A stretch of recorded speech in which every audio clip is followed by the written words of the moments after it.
In the beginning was the Word, and the Word was with God, and the Word was God. So from the starting gun, it's all about the Word, all about communication. A couple million millennia go by, along comes man. God wants somebody to chat with. Turns out, man wants more than that. Man wants the gossip page and phone sex, reruns of Seinfeld and auctions in cyberspace.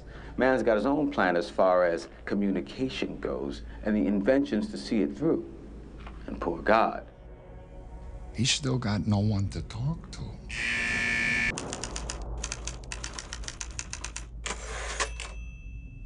The printing press changed the world forever, and for the better.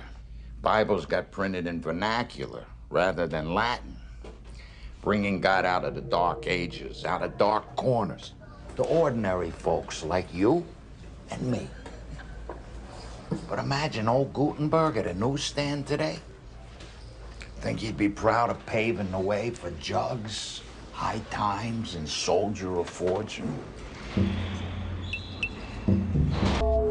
One day in 1876, Alexander Graham Bell uttered through a wire, "Watson, come here, I want you." 130 years later, we're talking through satellites. Strange, huh? That before hanging up, we say, keep in touch, when there's never any touch involved. No contact. Just cables and frequencies. Still, to get an "I love you" call in the middle of a shitty day, that makes a cell phone seem miraculous. Midway through the 20th century, man wants communication without communication. He wants to sit in his living room and watch people in a box fall in love, work, sing, golf, cry, fuck, and fuck up. Television, a one-way conversation between you and the world, where the world does the talking. Like God, man can finally create man in his own image, and then kick back and watch all sorts of shit hit the fan. Back in the 60s, the Department of Defense created the internet. Little did they know they were mixing concrete to build the global village. There's nothing concrete about it, though.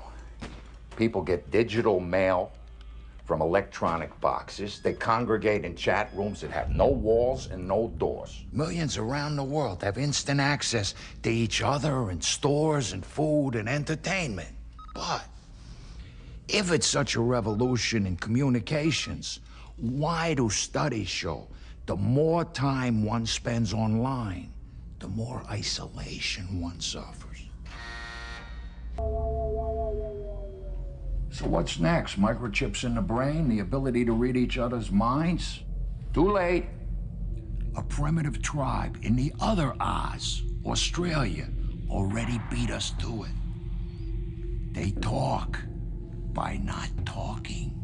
Yeah, they're way, way ahead of us in the realm of communications. And they didn't have to invent squat to get there. They stayed connected in the original sense. In the aboriginal sense. When man goes collectively mad from downloading all the mental messages in the air, when there's no trees left, because we needed all that paper for the printing press, and therefore are left with no oxygen to breathe, then satellites will fry from overuse and drop from the sky. And we'll make desperate cell phone calls to our loved ones while watching Mother Earth's last days on reality TV. Communications will be once again what it was in the beginning. The Word, moving over the face of the deep, over the face of God, who now, instead of wanting to talk, is tired of listening.